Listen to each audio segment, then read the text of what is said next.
What is going on, ladies and gentlemen? Let me turn down the volume here before I forget on this music. Welcome to another show of Let's Talk Crypto. I am your host, Bitcoin J. Today is the 31st of October 2023, so happy Halloween to all of those who celebrate it. Today we're going to be talking about a lot of spooky and scary things, specifically tomorrow. Tomorrow we got some stuff coming up tomorrow.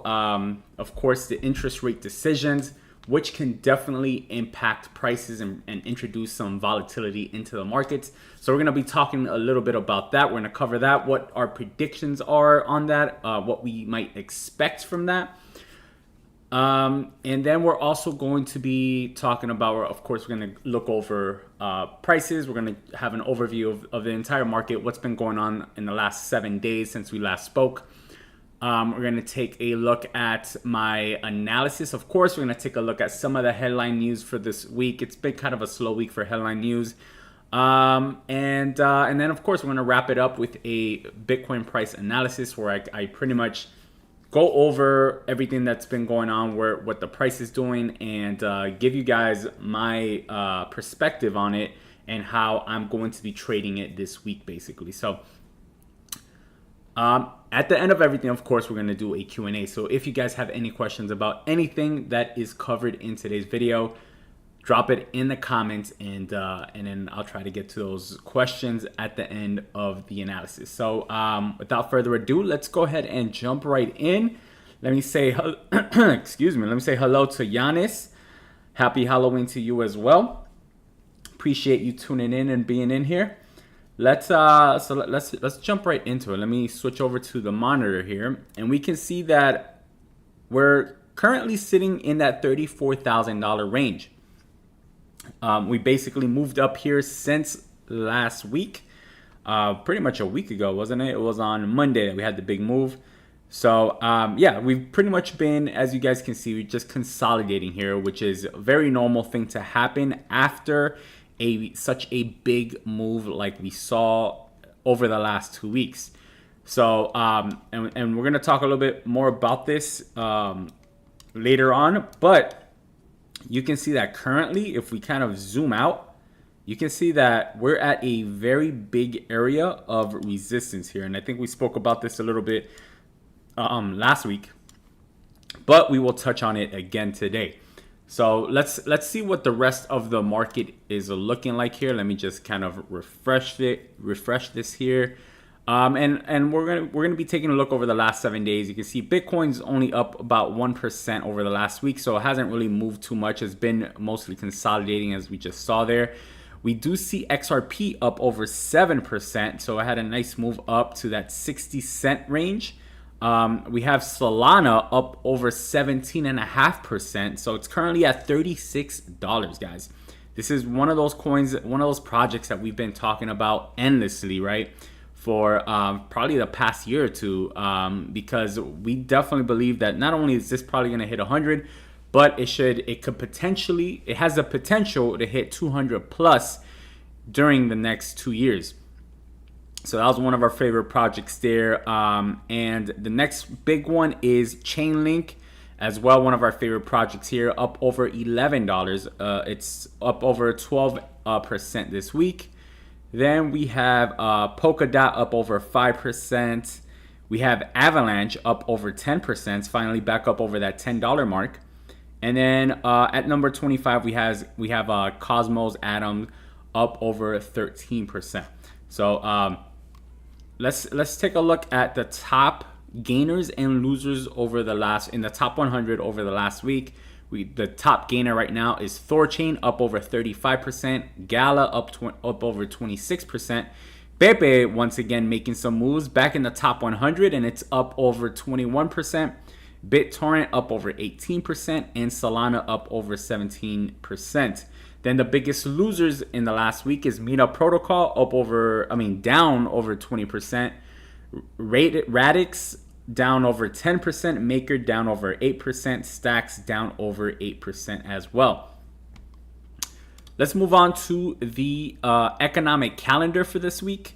because this is where things are going to get a little interesting here over the next few days, specifically tonight and tomorrow. So as you can see here on the economic calendar, tomorrow we have the Fed interest rate decision at 2 p.m. Eastern Standard Time, followed by the Fed press conference. All right, so let's talk a little bit about those two.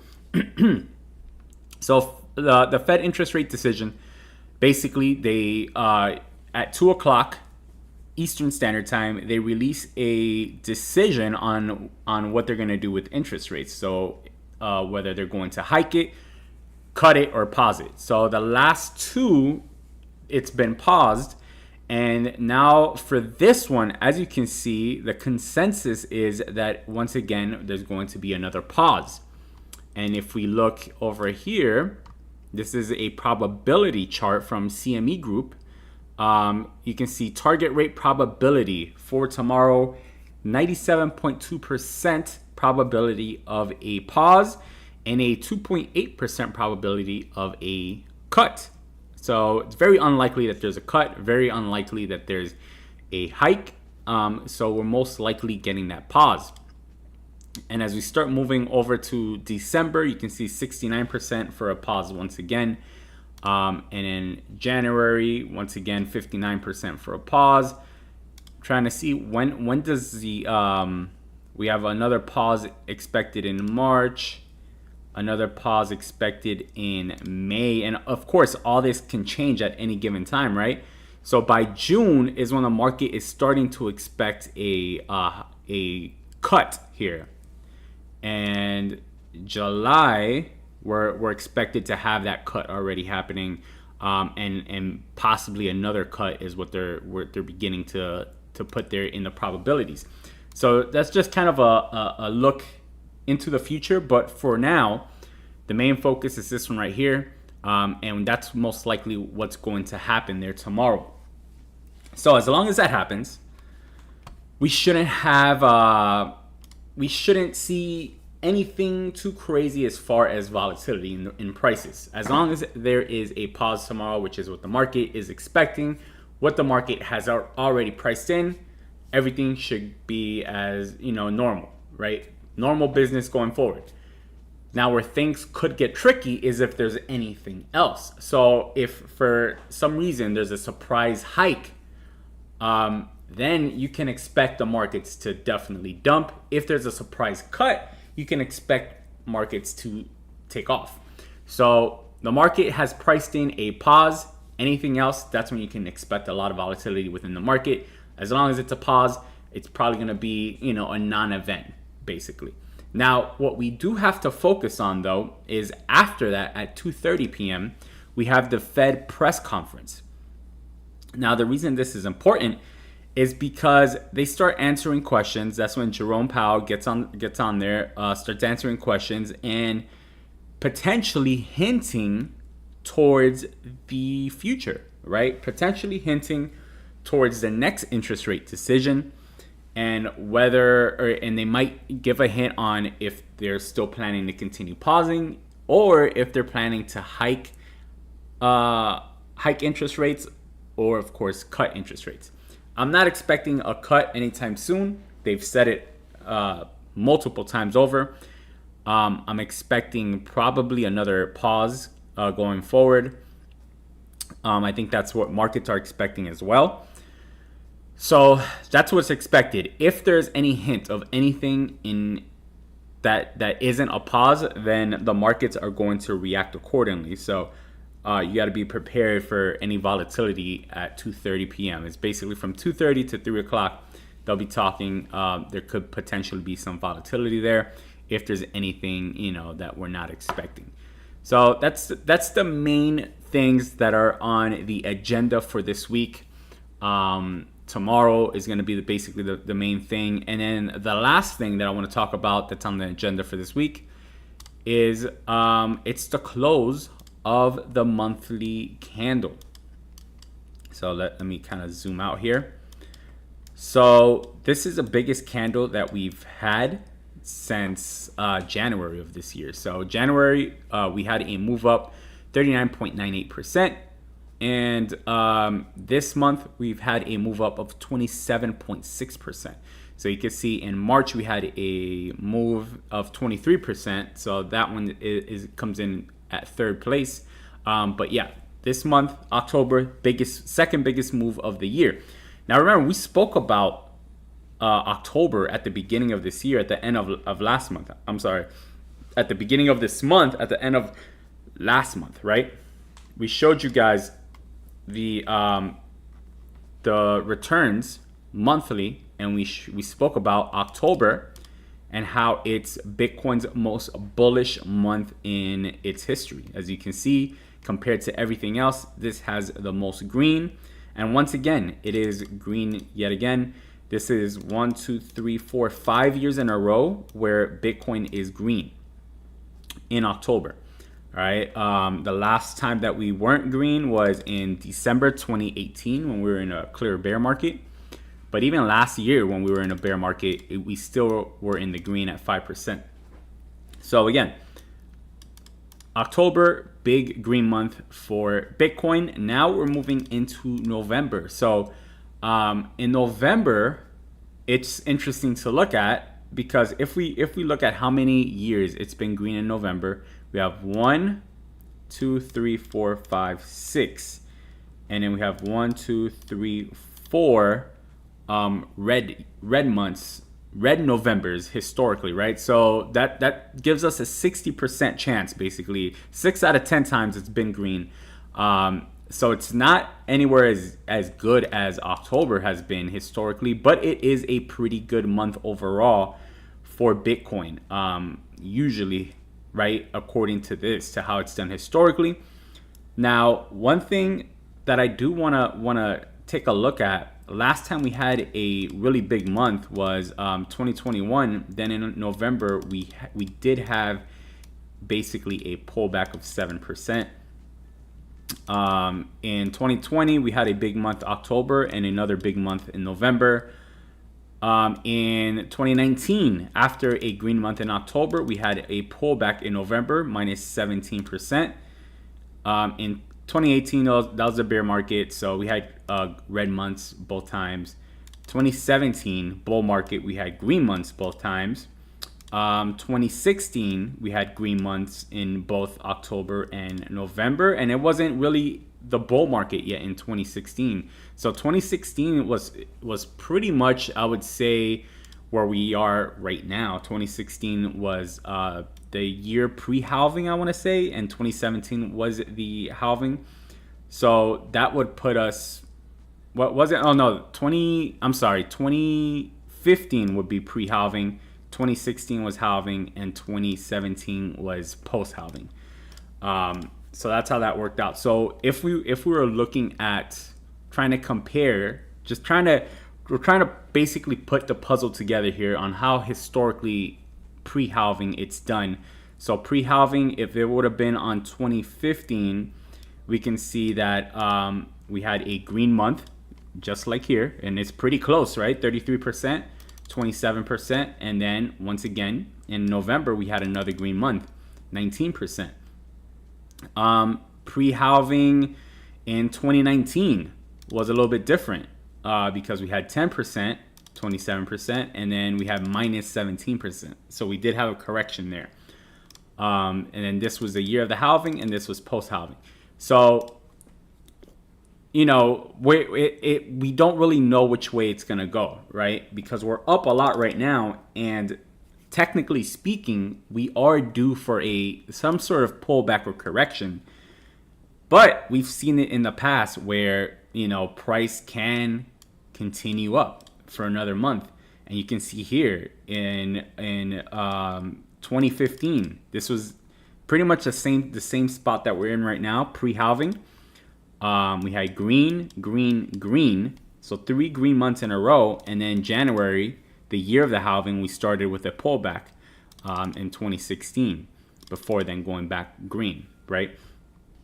So, I'm not sure what to expect in November, but historically speaking, it is a green month overall. technically speaking, we are due for a pullback, and we'll jump a little bit further into that when I do the analysis. So let's go ahead and look over the news over the last week or so to see what's been going on in the markets. We can see the UK to regulate crypto and stablecoins with finalized stringent rules. So the UK government has disclosed its ultimate set of rules for the regulation of crypto assets and stablecoins. It represents a significant milestone in the nation's approach to digital currencies. This action underscores the government's commitment to developing a comprehensive regulatory framework for crypto assets, aligning them with traditional financial services. So they're trying to put something together to, of course, make it regulatory, put some rules within that crypto space, and so that there won't be so it won't be the wild wild west, right? So and that's something that of course is going to happen everywhere. And is it bullish or bearish for Bitcoin? I think overall long term it could be bullish, and it probably will be bullish, because with rules and regulation, then that opens the gate for institution money, right? And institution money is billions and billions of dollars. So long term, regulation could bring more institutions and more money over. So I think it is good for crypto. Now, where it could be bad for crypto is if if there's too many rules that's too tight and starts to basically hinder what crypto is all about, and it's what people are doing with it, and being so creative, and everything that everyone's able to do with it, right? So we do have to kind of keep an eye out, but I think long term, depending on obviously what the regulation is, it could be bullish overall. Continuing over, of course, SBF, that case is still going, and he believed taking FTX customer funds was legal. I have no words. I honestly don't know what to say. Obviously, this guy is not an idiot to think this. So hopefully nobody is buying that. This guy was smart enough to put this massive company worth billions of dollars together, but he was not smart enough to get away with it. So, yeah, this is really baffling. He did not intentionally commit fraud is just the most ridiculous thing I've ever heard, because you can act stupid now. People always think they're so smart, then they get caught, and then they want to act stupid, right? They want to play dumb all of a sudden. Yeah, hopefully nobody's falling for this nonsense here, and he spends the rest of his life in jail probably. U.S. lawmakers see criminal charges against Binance and Tether. So the U.S. lawmakers have called on the DOJ to investigate and issue criminal charges against Binance and Tether regarding their potential role in illicit finance activities. Specifically, Senators Cynthia Lummis of Wyoming and French Hill of Arkansas issued a letter to the DOJ on Thursday. There, they asked the department to carefully evaluate the extent to which Binance and Tether are providing material support and resources to support terrorism through violations of applicable sanction laws and the Bank Secrecy Act. So, yeah, that's pretty wild. I don't know what's gonna come out of that. I don't think anything crazy should happen based on this, but just that's what's been in the news that came out a few days out. In other news, we have Gensler, the SEC chairman. He said that 8 to 10 Bitcoin ETF filings are under review.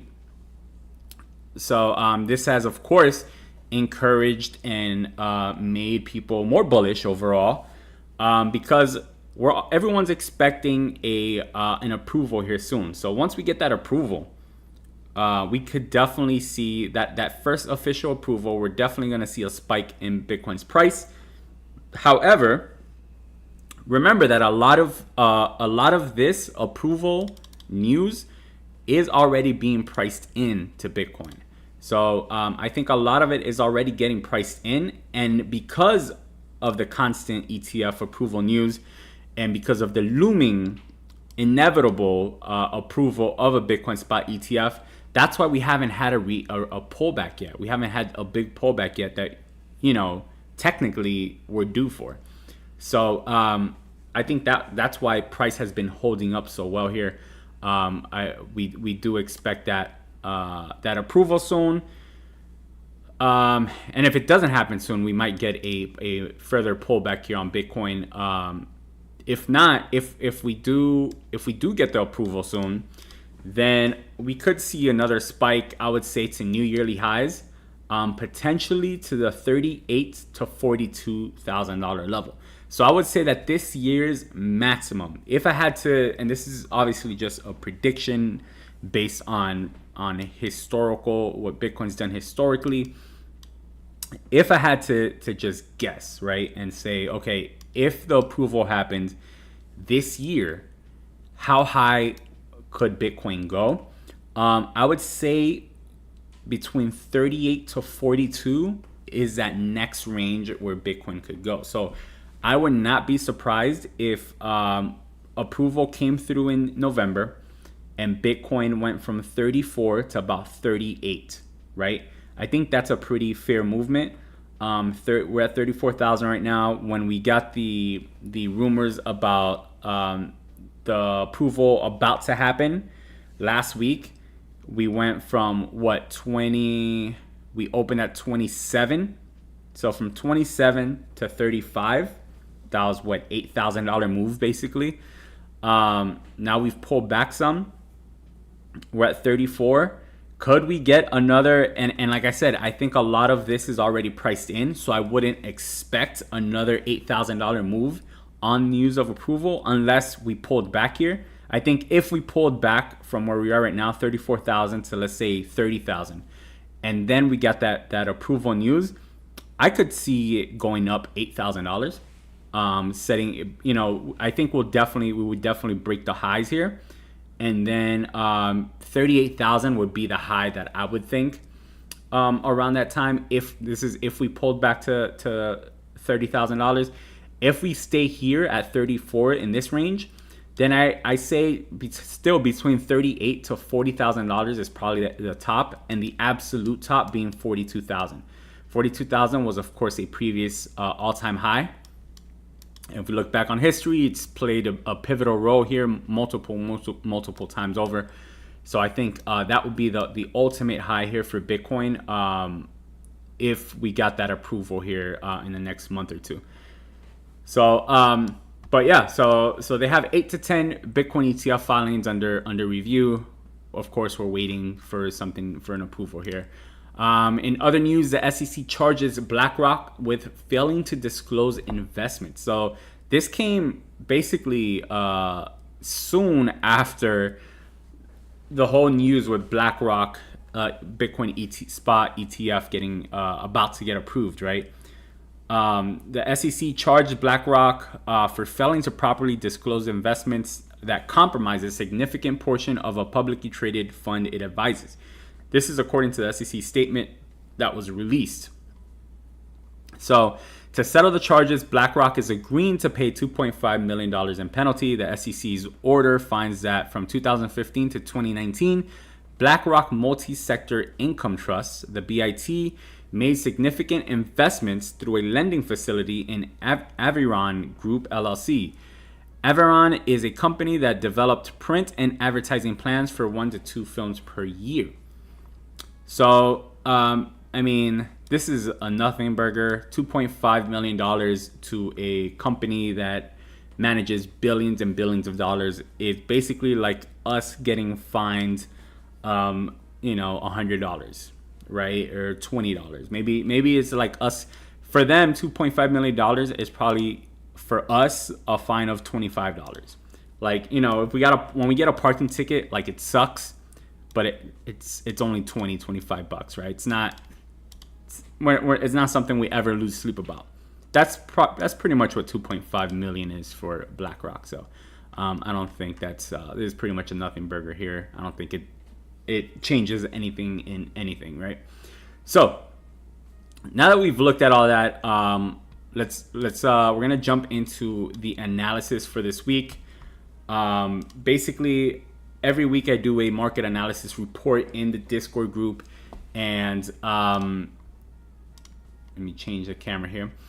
And so every week I do a analysis and report in the Discord group. So I'm gonna break down part of the analysis that I did here, and with you guys basically. And then I'm going to share some potential trades that I am looking at, and how I will be approaching trading Bitcoin this week. So stay tuned for that. If you guys have any questions about anything that either we have already covered here today, or that's going on in crypto that you want me that you might have some thoughts about, or you want answered, drop it in the comments right now. And at the end of the analysis, I'll be more than happy to answer it for you guys. So let's go ahead and jump back here to the main monitor, and let's talk some Bitcoin. Let me grab a sip of water really quick.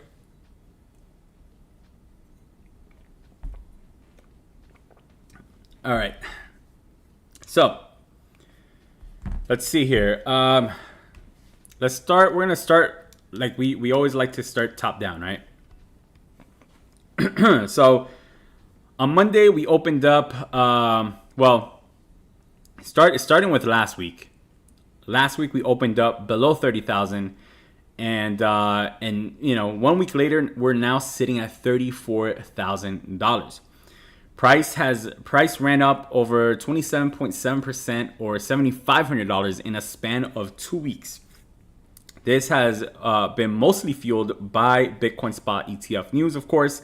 So it's news-based events. These are hard to kind of predict or be ready for. But the market, what's been happening with Bitcoin's prices, the market's basically trying to price it in, right? I know I haven't personally taken too many trades in the last week. And the reason is that right now, technically speaking, Bitcoin is definitely overextended. And you can see that anytime, if we look back in history, anytime there's been a big move, there's usually a pullback or some type of consolidation, some type of retrace that follows. We have not seen anything of those sorts yet in Bitcoin after these last 2 weeks. We're only down basically $1,000 from the yearly highs that we set last week. So that's why I haven't been taking any trades here, because it's hard right now to go long at resistance, but it's also hard to take a short when we have the Bitcoin spot ETF approvals looming, because the market is right now is very greedy and sentiment is very bullish. So we don't want to be on the wrong side of the move, right? So it's a dilemma that we're currently stuck at. Now let's break down some of the opportunities that we might have here. As far as chart patterns, let's start with support and resistance here on the monthly time frame. So after this move, we're on the weekly. No, we're on the monthly. Okay. So after the move here, we're facing, of course, resistance here at $35,000, which has been a very important level historically as both support and resistance. The biggest support that we have right now to the downside would be $30,000, but $32,000 is also a big support level because, again, historically it's played a part.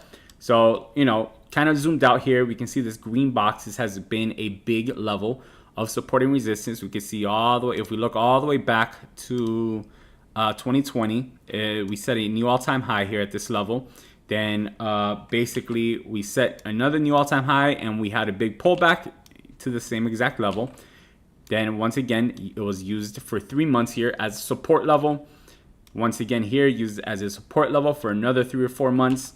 And then once this level was breached, look at this massive move to the downside that we saw there, including on June of 2022 when we dropped 37%. So I definitely believe that a breach above this could lead to a massive run up, but I don't think that we're there yet, because we're not in this stage of the bull market yet. This is a stage back in 2020 where we had, a month of 28% move up, 42% move up, 46% move up, 14% move up, 36% move up, 30% move up. We're not there yet. We're not in that stage of the bull run yet. So we're more like in maybe this stage here, right? Leading up to that. So let's see, in October of pre-halving, let's see where we were. We were right here. And we actually saw a move down in November. So October, we had a 10% move up. We had a move down in November. December, it continued down and then kind of pushed back up a little bit. And then in January, it opened up on 30% move up. In March, this was an outlier because this, of course, was a pandemic. But right after that, in April, that's when we started getting this massive move up, and this basically continued throughout the rest of the year. So this was the year of the halving here. April was the month of the halving, I want to say, or it could have been in March. April was when we had the Bitcoin halving, and then basically at the end of the year is when this massive rally started. So we could see something similar to this next year in 2024. In October, like we're probably gonna see like this, where we're gonna have big moves up. But I think the massive rally will probably be in, of course, in towards the end of 2024, most likely. So you can see here in October of 2020 is when this massive rally began. It went all the way through March of 2021. Before we got a very big pullback, and then we had one more push to the upside where we topped out November 2021. And then, of course, that's when we got back into the bear market. So, thinking that we could see something like that again, that would probably, that puts us right now, we're in this stage here where most likely we're going to be consolidating here over the next few months. Maybe over the next 6 months until the Bitcoin halving, we could be, we could still see some moves to the upside, but we could also see some pullbacks and moves back to the downside. Just kind of consolidating here. I think we probably consolidate at somewhere under $42,000 for the next few months, and then once we break above 42,000. I think that's when we can really get that rally going up, and where we basically just leave this previous all-time high in the dust. I think $100,000 is pretty much programmed in as a level that we're probably gonna hit in either at the end of 2024 or beginning of 2025 is when I think we would be reaching this price point here. So now we've gone a little far into the future, so let's zoom in a bit into the weekly chart here, and as you guys can see here on the weekly, 35 of course is that big resistance there. We can see we have a wick up. Usually that means that buyers are running out of steam up here, right? When you start seeing wicks like this, you can see we have a wick there. You can see we kind of saw something similar here. We saw something similar here. So that usually means that buyers are running out of steam for now. Doesn't mean that eventually it could pick back up, because you saw it right here too, where buyers were running out of steam, and then we got another push up here, right? Then we got a pullback, we got a push up, we got a bunch of wicks there to the upside before another pullback down. So could this be the beginning of a retracement? It definitely could be. But like we said earlier, the issue with trying to play this resistance right now is that there's just so much bullish momentum, and we have the ETF approvals looming. We don't know when those will come in, but they could come in soon, and you don't want to be on the wrong side of this trade. So if you are looking to open some shorts here, I would definitely say above at around the $35,000 area is probably where you want to be looking for those shorts. But you also want to keep a tight stop, because this could shoot up and say forget technicals at any point. So so just something to watch for, something to look out for, and be wary of. So like we spoke about, $30,000 is going to be the support here. 30.8 is the one that I have marked here, because you can see that it's played as a support and resistance multiple times over. So that's a spot that I'm interested in. I would love to get a pullback to either 32 or 30 and build some long positions there. So if we were to pull back to 32, I would start setting up some long positions. And I would probably, the way I would probably set it up, I might set up long positions, laddered entries down to $30,000. Now that is kind of high risk if you're taking a day trade with leverage, because it is more of a swing trade. But that might be one of the ways that I'm playing it, depending on the pullback that we get here, and if we even do get a pullback, because like I said, the ETF approval, it's only a matter of time. So if we pull back for any reason, I want to build long positions down here. Now let's see. Let's look at some chart patterns, and of course we've spoken about this pattern multiple times over. The double bottom here, we spoke about it since September basically, and we see the end result. We hit exactly what our target was, which was up here. And we told you guys the same thing about the double top. Once we got the double top, we gave you guys this target down here, and look at where price went. We hit that target, then we set up this double bottom here, and we gave you guys this target right here, and look where price went to our exact target. So we've hit on both of these chart patterns here, both the double top and double bottom. Now we're just kind of going to sit and wait for something new to develop here, right? I think this could potentially be a bull flag here, but we're gonna have to give it some time to see if we consolidate within that range. A bull flag would probably look something like this, where we consolidate downwards. This would create the flag, and then at that point we would have a breakout, somewhere here. So it would, we would get something like that to the upside. And that would probably bring us to, in that scenario, if we just kind of measure this out and say that we would get the breakout at some point in December, for example, that would put us at about $41,000 to $42,000 basically.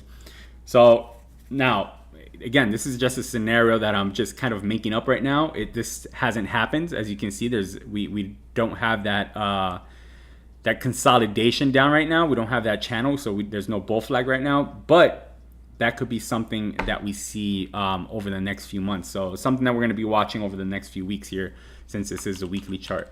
But just something to keep in mind. Now, let's see. What else do we have here? So let's look at some liquidity here. So I always like to look at liquidity. It gives me an idea more or less where everything's at. Let's run this again to refresh it. So this gives us an idea where there's a lot of liquidity and liquidation levels. Basically, this means that there's people to the upside here. This would mean if price moved up, people that are in short positions would get liquidated, right? So as you can see right now, the majority of liquidations on the 7-day chart is to the upside. So that what that tells us is that there's a lot of people shorting this level, right? And we just spoke about why it makes sense to short that level. So that's basically what people are doing right now. They're shorting this 35K level. And as you can see, there's a lot of liquidations up here starting at 35,250. And we have a few liquidations down here, but there's really not too much, right? And this starts at around that $32,000 mark. So right now the majority is up here. This is on the 7-day scale, 7 days. So usually the way that things work out with liquidation levels is that price is attracted to that liquidation level. We've spoke about this many times. So what that means is there's a high probability that we move up here, eat up these liquidations, we set them off, liquidate all these traders that are short, and then we make a move to the downside. So I wouldn't be surprised to see that something like that happen here over the next few days, maybe even this week. So it's definitely something that's interesting there to watch out for. If we zoom in a little further, let's go to the 12-hour. Now, 12-hour could look a lot more like of a mess. And you can see on the 12-hour, there's not too much to the upside here. But there's also not really too much to the downside. So it really gives us no clues or no ideas here on the 12-hour. If we zoom out to the monthly, now the monthly is taking into account where we were a month ago, which was down here at that $27,000 area. So it's still showing liquidations levels way down here at that $27,000 and $26,000 areas. So this will eventually probably reset, but it's still showing those liquidation levels down here at those levels. I personally don't think that we retest those levels down there unless we get some really bearish news. I don't see any reason for price to drop like $7,000-$8,000. So yeah, I'm not too worried about this one right now. I think this just kind of needs to reset a bit here within the new month. So I'm not putting too much on this. All right, so let's take a look at some imbalances. Imbalances are another way where you can find a potential move, right? Price likes to fill imbalances, so that's something that we always like to look at. So let me just kind of delete all of this here. Get rid of all of these. All right, so what is an imbalance? So basically an imbalance is when we have massive moves like this without price ever testing these levels or returning to these levels, right? So one thing that you'll notice is that whenever there's a massive move like this, a massive candle, price usually moves back and retraces that move before continuing up. You can see right now we've had two candles that price has not retraced, not even a little bit. So if we look back, and this is the way I always like to look at this. I like to look back, right? So looking back, we can see we had this. Let's say this one right here wasn't a massive candle, but it was pretty big. And what did price do? Price retraced it, right? Look at this one right here. This was a pretty massive candle here. What did price do? 2 weeks later, it retraced the majority of it, at least 50% of it, right? Now, obviously, we've completely retraced it, but we're looking more on the short term, right? Massive candle. This is a massive candle, 15% candle. What did price do? It basically consolidated here over the next 2 months before a complete retracement of it. So now let's look at another one. We had another one over here. Massive candle, 26%. What did price do after that? It slowly consolidated and retraced at least 50% of that candle. This did take a little bit longer, but it did it.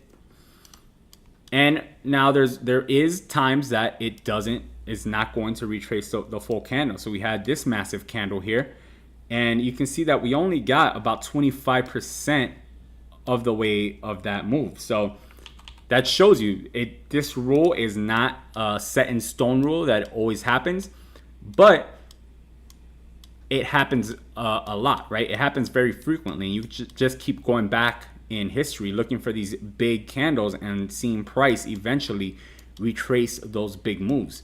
So that's just something to keep in mind here. I know that people are really excited, very bullish right now, but there's a high probability that we have some type of pullback here, probably back to around the 30,000 mark within the next few weeks or so. So again, something that we're watching. So now that we've kind of broken that down, overall, the monthly and weekly, let's go into the daily and kind of figure out how we can play this chart here to make some profits this week. So you can see on here, we're starting to get that bull flag, right? We have this triangle here.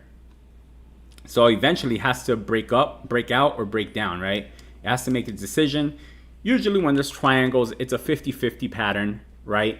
Now, when there's when the triangle pattern, when this pattern happens in bullish sentiment, then it's more likely for a continuation to the upside. So that's what a bull flag is, right? But here again, I do expect some sort of pullback. So that's why it's kind of difficult to say, okay, if price breaks above, above 35,000, let's go long, because 35,000 is a strong in the strong resistance zone. But if you look at the zone, this zone could go up as high as $38,000. So maybe it's not a bad idea to go long 35,000, because you could potentially ride that up to 38,000. Now, that is a very high risk play because, like I said, 35,000 is a resistance. So what I'm going to be leaning towards this month, the main thing I really want to do is look for a pullback. I am dying for a pullback so I can open up and build up a long position starting at least $32,000. I would love to see price pull back to 32. 32, I'm happy to open long positions. At 30, I'm very happy to open long positions.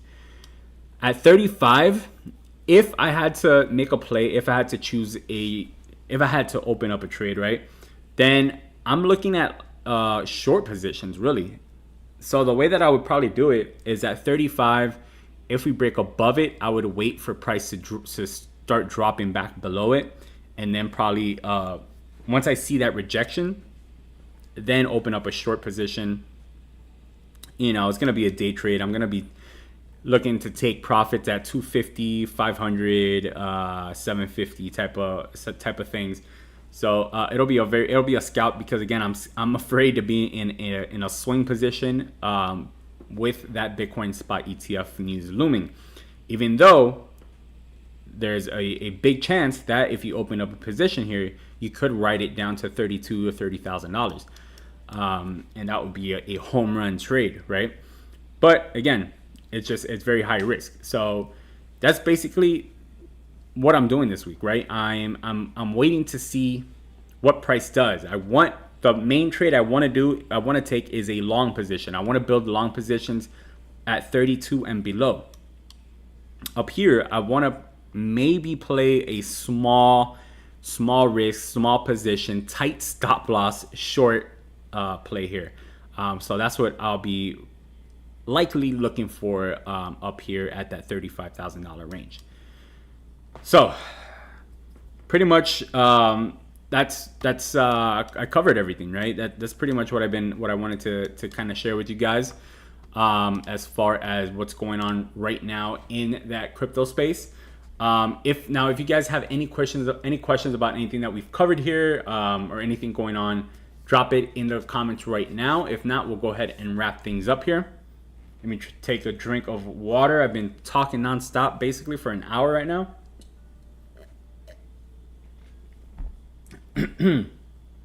So it's been a crazy few weeks, man, but I am definitely excited. Really excited here. All right, Giannis has a comment here. Because everybody believed that Bitcoin will reach $100,000 plus in the next bull market, do you give any possibility for Bitcoin to reach only 70,000 and make a triple top?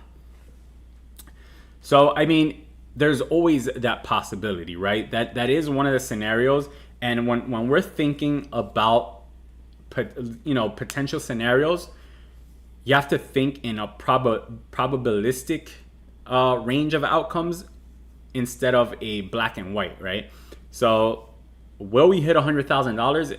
There's a high probability, but it doesn't mean it's 100% guaranteed.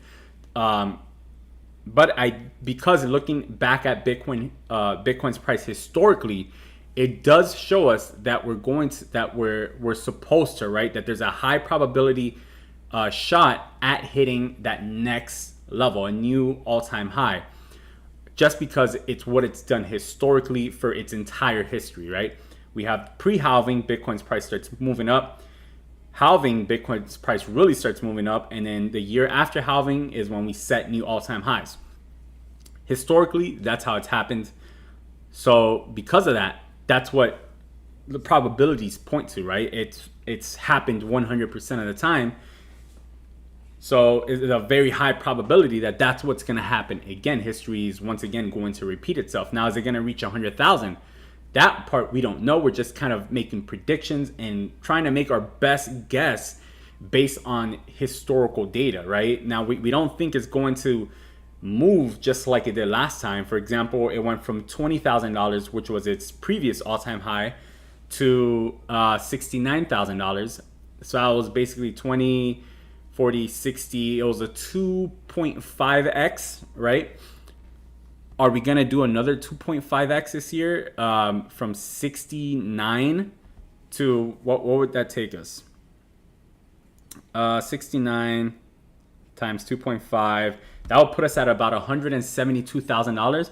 Are we going to, do I think that we're going to hit 172,000?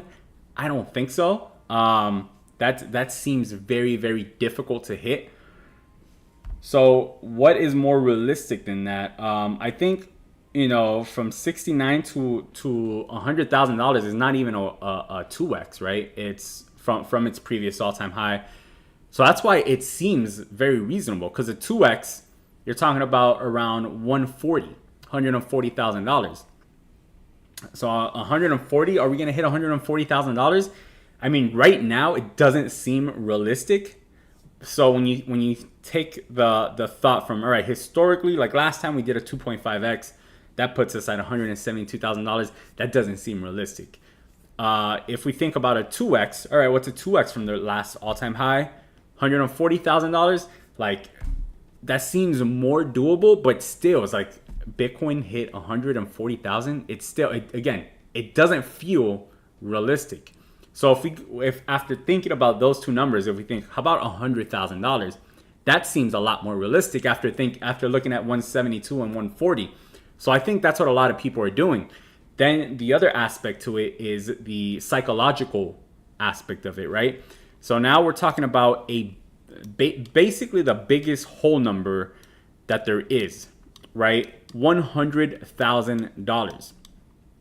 This is where, and this is definitely going to be an all-time high. I'm not going to guarantee it, but I think that there's a very, very, very high probability that Bitcoin's price, if we do get to that range, it hits like 99,000, and right before hitting 100, it drops, and we drop like $10,000-$15,000.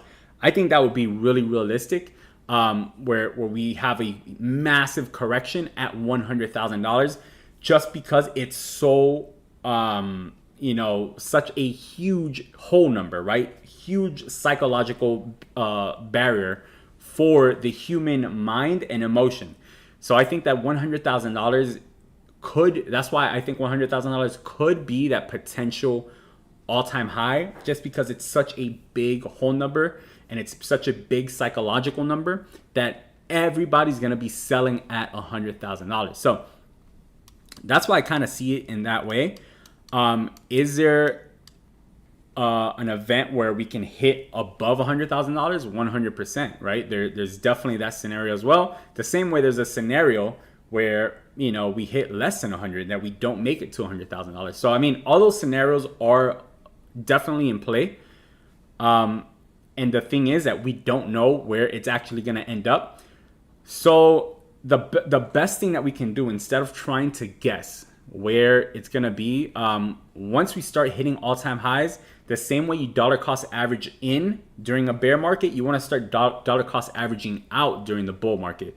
So I think that's the best, thing that I can tell you. It's personally what I'm going to be doing at that point, because we're not going to be able to know what the actual top is, right?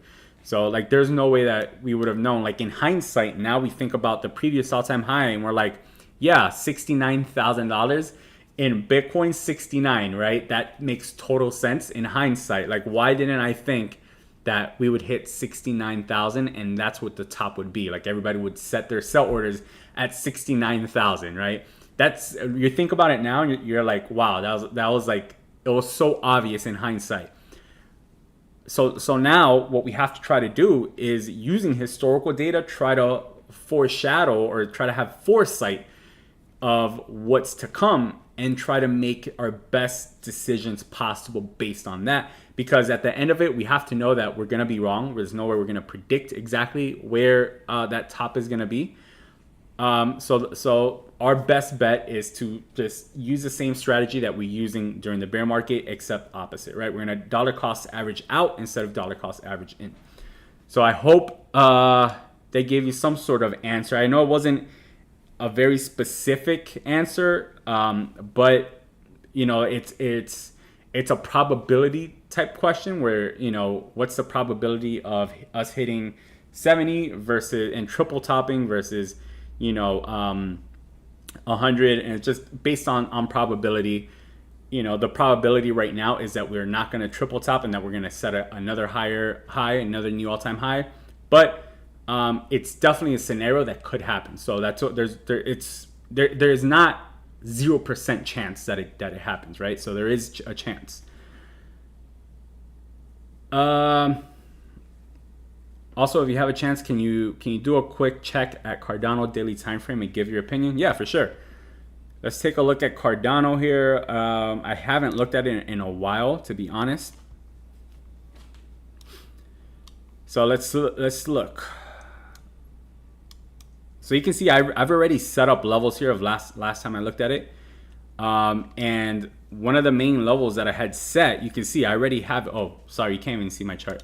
There we go. So this is a monthly chart right now, and you can see that I have these levels set up. I probably set these levels up at some point after we hit that all-time high up there, because you can see I have the Fibonacci level, the Fibonacci level set up and everything. And then I set this 3 green boxes that you notice here that I set up, plus this big yellow support here. So what it looks like here, and this is just from what I set up a long time ago, is that 25 cents is a major support level. You can see that we bounced on it here back in December of 2022.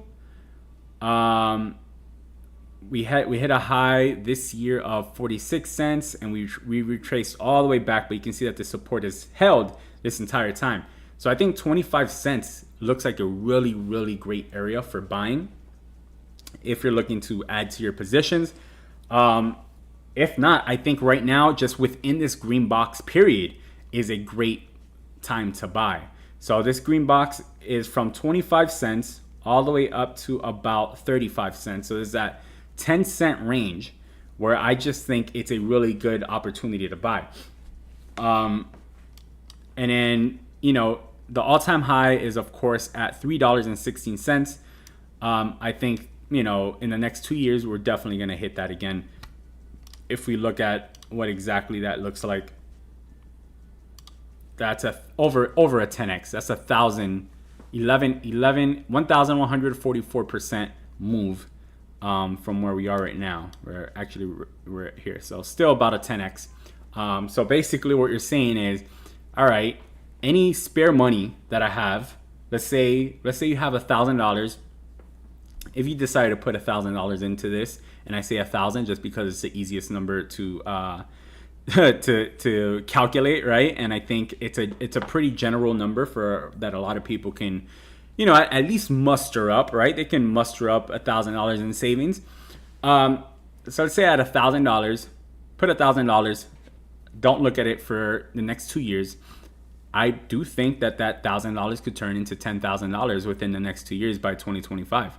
So, yeah, so and that's just the conservative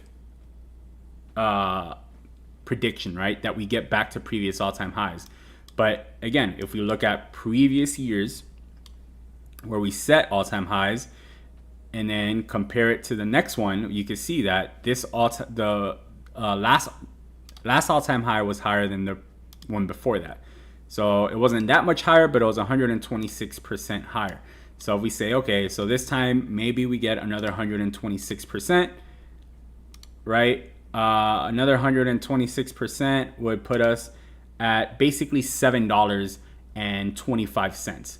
So, and I mean, 126% is a lot. Let's say that it's lower this time. And I always like to be conservative versus anything else. I think being conservative is probably the best way to try to make predictions. So let's say instead of 125, we hit 100%. That puts us at about $6. So now we take a look at where price is at now. Where is it? It's this one right here. Try to grab that one. So where price is at now to where we could potentially maybe hit in the next bull run, that's 2,100%, guys. And it sounds crazy, I know. But that's the type of returns that you could potentially get in crypto, right? So now you're saying that that $1,000 that you're putting in right now, today, could potentially turn into $21,000.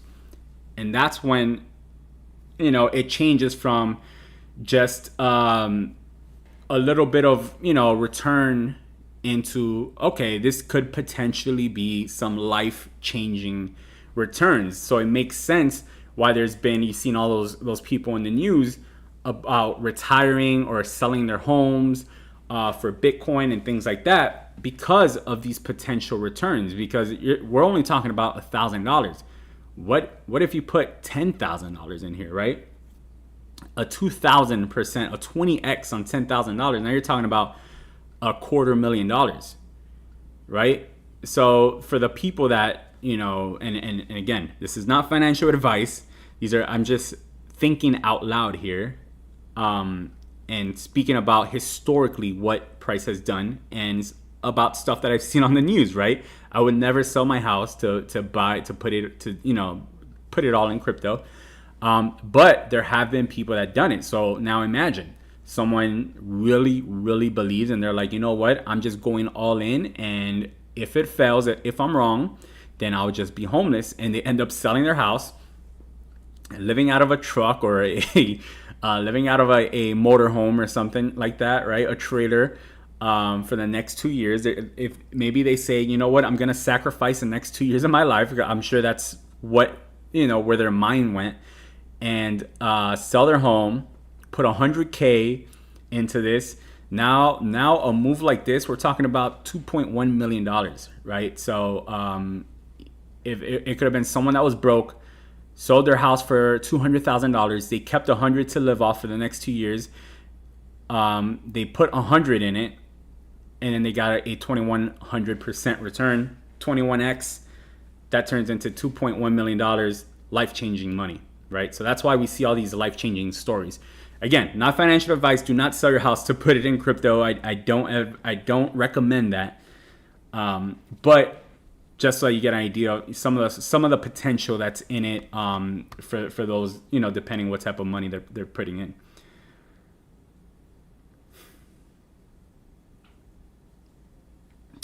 Justin said, with 1K in, how much extra margin are you dropping to lower liquidation price, or are you using stop loss? So Justin, I need more information in order to be able to answer that. A lot of that depends on many factors, including, how much money you have in your account, how much money your position is, what your position size is and all that. And there's calculators on like things like Bybit, for example. There's a calculator, and if you put it in, I think it gives you an idea of what that difference is. But what I always recommend is stop loss. Don't because, and I tell you this from experience, because I've lost a lot of money by not using a stop loss.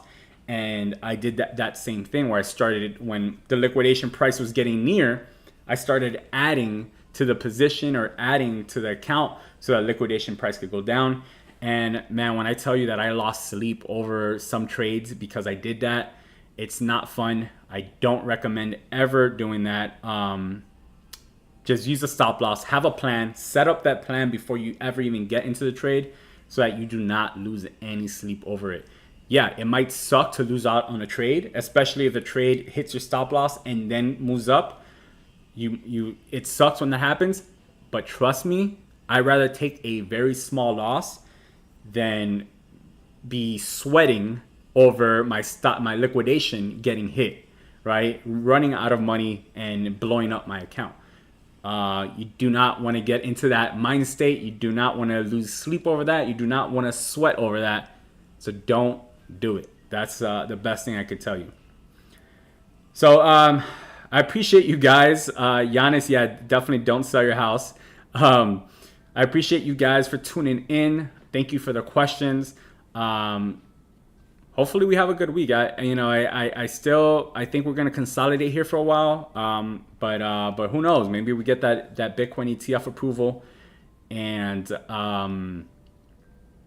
Bitcoin continues to go up. We see that those top levels that we spoke about in today's video, $38,000, $40,000, $42,000. So those are the next main resistance levels to look out for. Thank you guys so much for tuning in. I hope you guys also have a wonderful day. I'll see you guys next week. As always, peace and love.